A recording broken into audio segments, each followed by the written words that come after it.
Кемпір шалды мен қарап отырмын деген міндет менің санамды соқыр етіпті. Әйтпесе әке-шешемнің көзі тірісінде солар жинап беріп еді малдың көбін. Ал мен әйелдердің сол майда дауына араласып, сөзге еріп ақмақ болдым. Анаң абысындармен ұрсып қалып, мен де бауырларыммен бет көріспестей кеттім. Бірақ көп ұзамай менің пейіліме Құдай жұрт берді. Қорадағы малдар бірінен соң бірі өле берді. Бір тышқақ лақты да қалдырған жоқ. Тауық та тұрмайтын болды бұл үйде. Өліп қала береді. Кейін әйтеуір ештеңеге жарымай ақ қойдық. Жұмысым да тұрақсыз болды. Ілініп салынып сендерді көштен қалдырмасақ болды деген өлместің күйін кешіп жүрміз ғой.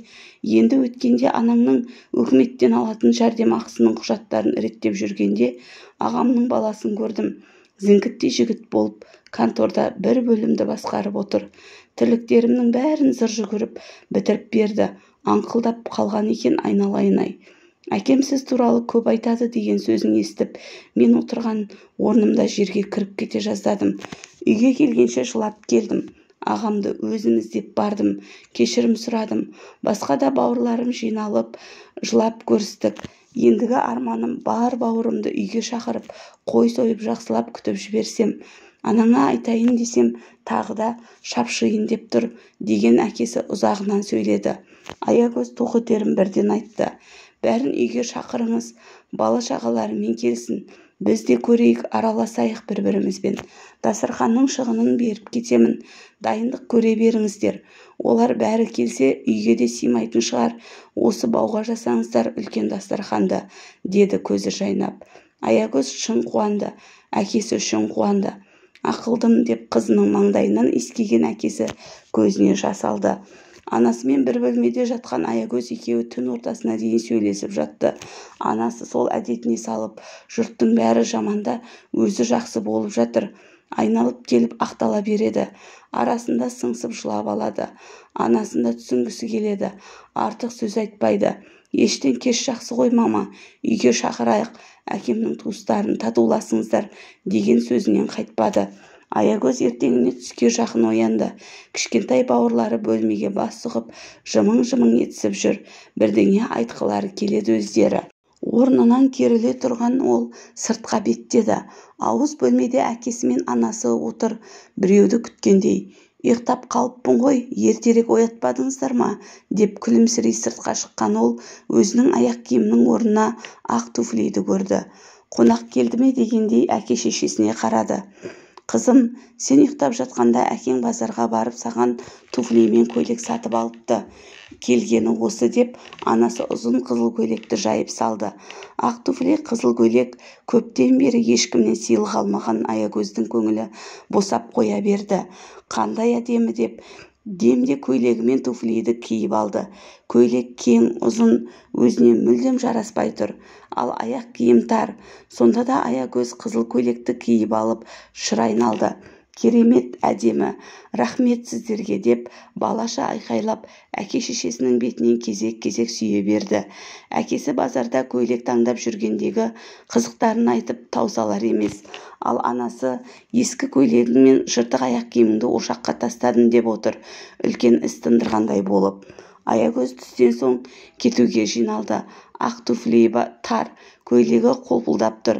Бірақ сонда да дүниенің кеңдігіне, өмірдің кереметтілігіне жаны жай тапқандай рахаттанып жолға шықты.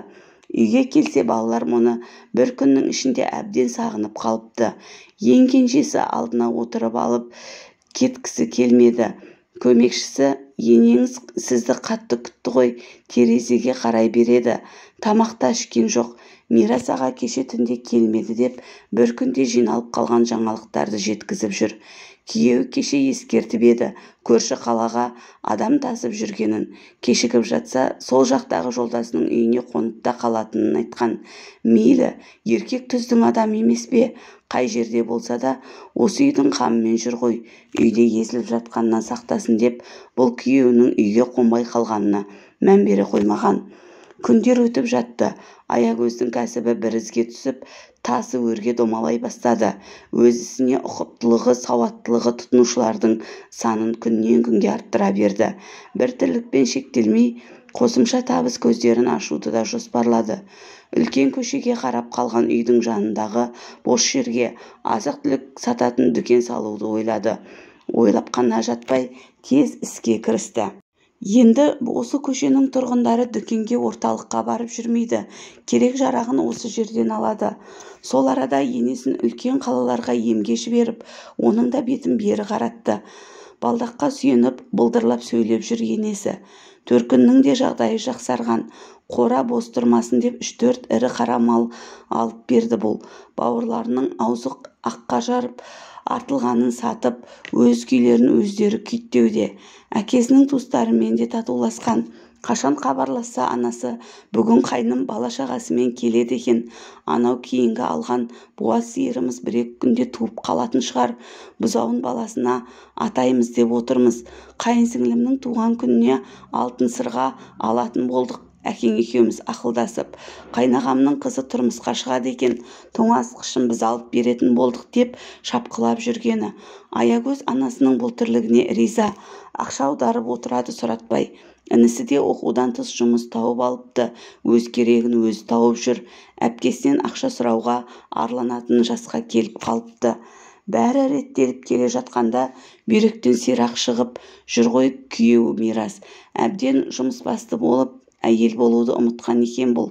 Әйелінің жүрегіне жол таба алмаған Мирас кінәлі ме, әлде айналасындағыларды жарылқаймын деп шапқылап ақша ізін қуып кеткен Аягөздің өзінен кетті ме қателік. Кейінгі кезде күйеуі шамына тиетін сөздер айтып жүр.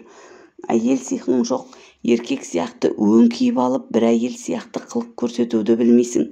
Төсекті мен мәжбүрлемесем өзің мені іздемейсің де, деп сөз қорын байытып алыпты. Әйел сиқың жоқ дейсің бе? Еркектің тірлігін жасап жүрген соң еркек мінезді болып кеткен шығармын деп, бұл да сөзімен шағып алған күйеуін. Шаршайды ғой бұл. Уақытын, энергиясын қайда жеткізерін білмей, күн-түн демей шапқылап жүрсе, еріккен күйеуінің айтып отырғанын қарашы. Сырттағы тірліктен шаршап келгенде үйдегі бала-шағаға, енесіне көңіл бөлуі керек. Күйеуімен мәймөңкелесіп отыруға уақыты да, шамасы да жоқ бұның. Жастыққа басы тисе көзі ұйқыға жұмылады. Бүгін де міне күйеуі түнделетіп жұмысқа кетіп барады. Оны тергеп жатуға мұның шамасы жоқ. Ертерек ұйықтау керек. Ертең өте жауапты күн. Ұйықтап бара жатыр екен. Бөлменің есігін тақылдатып кіруге рұқсат сұрап енесі келді. Бір балдаққа сүйеніп, жаймен басып жүреді. Тілі күрмеліп, түсініксіз сөйлесе де, ойын жеткізеді әйтеуір. Басқасы түсінбесе де, Аягөз түсінеді енесінің не айтпақ болғанын. Мирас қане қайда кетті деді. Жұмыстарымен кетті ғой деді бұл бейғам. Түнде қандай жұмыс? Ол иттің баласын неге жібересің деп тұр. Ой мама кете берсінші деп теріс аунап ұйқысын жалғастыра берді. Иттің ғана баласы. Басын жарамын осыдан келсін деген енесі есікті жауып сөйлеп барады. Иә, Орынкүл апаның баламның басын жарамын деп қамданғаны бекер емес екен. Күдігі алдамапты. Мирастың бір жап-жас қызбен әмпей-жәмпей болып жүргені анықталды. Біраз күннен соң Аягөз бәрін күтсе де дәл осы жағдайды күтпеп еді. Өзіне тым сенімдеді. Дүниені орып тауып, үйдегілердің бар жағдайын жасап жүрмін. Менен артық ешкімді таба алмайды деп, отбасылық өмірдің тірегін өзінің іскерлігіне әкеп тіреп қойғанын енді ғана түсінді. Ебін тауып ол қыздың суретін де көрді. Күйеуінің телефонынан. Шашы белінен төмен түскен қыпша бел хас сұлудың өзі екен. Аягөз айнаға қарады. Жұмыс басты болғаны соншалықты айнаға да қарай бермейді екен ғой өзі. Шашын төбесіне түйіп алып шауып кете береді. Бояну, сәндену, сән қуу дегенге мүлдем қызықпаған. Тіпті сөмкесінде ернін боятын далап та жоқ. Аягөздің жанын бұрын соңды болмаған бір ауырымын қинады. Дәл қазір жүрегін қызғаныш па, әлде жалғыздық па, бір беймәлім сезім тіліп барады. Жылайын десе жылай алмайды. Тамағына тірелген өксік ас суға деген тәбетінде, жұмысына деген жауапкершілігінде буып тастаған сияқты. Офис кете бармай, есік алдындағы құрылысты бітіруге жақын қалған дүкеннің де тірлігіне араласпай, бөлмесінен шықпай жатып қалды. Бүк түсіп күні бойы жатқан ол кешке қарай әрең орнынан тұрды. чемоданына заттарын сала бастады.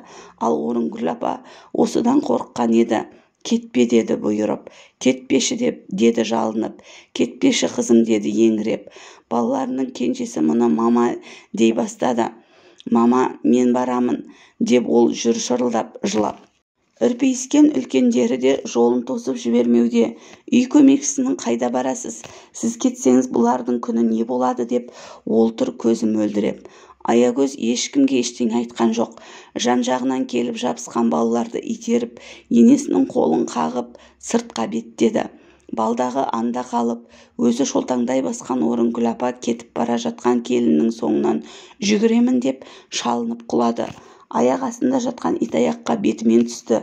Итаяқтағы кешегі еттің сүйектері мен тамақтың қалдықтары бетіне жағылды. Басын жерден көтермеген күйі: «Кетпеші, бізді тастап кетпеші, кешірші мені де, Мирасты да кешірші, кешірші, үйімнің берекесі де, мерекесі де өзіңсің ғой, кешірші» деп егіліп жатты. Аягөз енесінің құлағанын, жылап жатқанына да, кешірім сұрап егілгенін де бәрін көрді, бірақ артқа қайтпады. Тіпті құлап жатқан енесін демеп тұрғызуға да кері бұрылмады. Чемоданын сүйреген күйі көлігіне кетіп барады. Офиске келген Аягөз көмекшілеріне бар жұмысты тапсырып, бір айдан соң келетінін ескертіп кетті.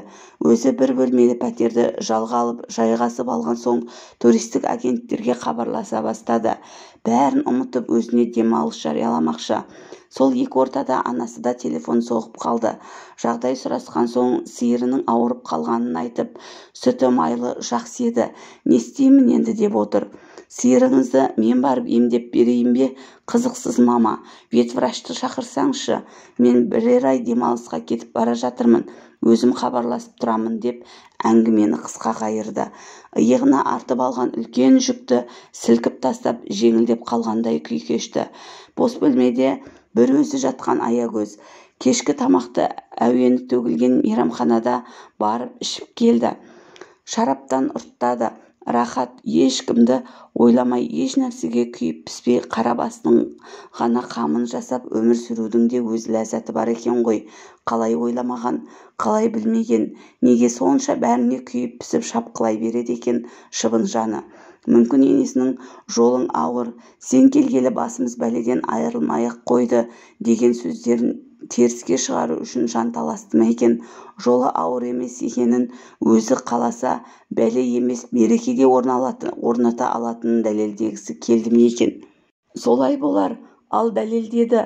Не өзгерді? Енесі қайта-қайта кешірім сұрады.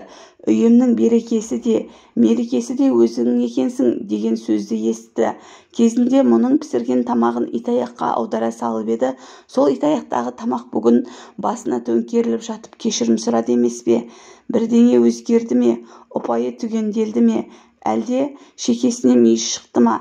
Неге өз жағдайын бір сәт ойламады?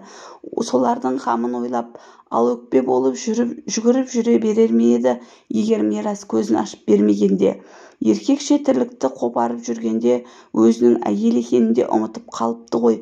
Дұрыс айтады Мирас, дұрыс жасайды Мирас. Оны әйел ретінде қалауын қанағаттандыра алмады. Сырттан іздеді, тапты. Айыптамайды. Жолы болсын ендеше. Демалып келген соң ажырасуға арыз береді бұл. Ал содан кейін тек өзі үшін ғана өмір сүреді. Ол демалысын Дубайдан бастап, одан ары мұхит асып қайтуды да жоспарлады.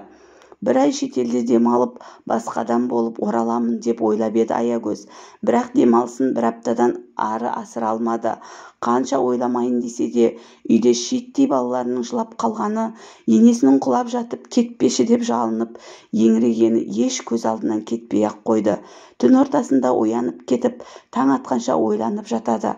Хабарласпайын деп қанша өзін тежесе де, үйдегі көмекші қызға телефон соқты. Ешкім мазаламасын деп өз нөмірін өзгертіп тастап еді. Мирас ағаны апа қуып жіберді. Ол 2-3 күннен бері үйде жоқ. Апаның қан қысымы қайта-қайта көтеріліп кетті. Диас сізді іздеп күнде жылайды. ішігіп ауырып қалама деп қорқамын. Балалар да көңілсіз. Әпке, қайда кетіп қалдыңыз? Үйде жағдай қиын. Осай біткен соң мен кетсем бе деп отырмын. Қиналып кеттім, деді. Аягөз мирастың ессіздігіне қаны басына шапты. Өз ұлы ойламаса, мен неге ойлауым керек олардың жағдайын, деген пендешілік ой келгенмен, мұның ақ жүрегі тағы да жылап қоя берді. Ары қиналып отыр. Өзінің туған балаларын тастап кеткендей жаны қиналып кетті. Мейлі, шыдайын, уақыт өте, олар да менсіз өмір сүруге бейімделер, маған ол жаққа қайта барар жол жоқ деп тас түйіндей бекінді. Сонда да демалысын бір аптадан асыра алмай елге келіп қалды.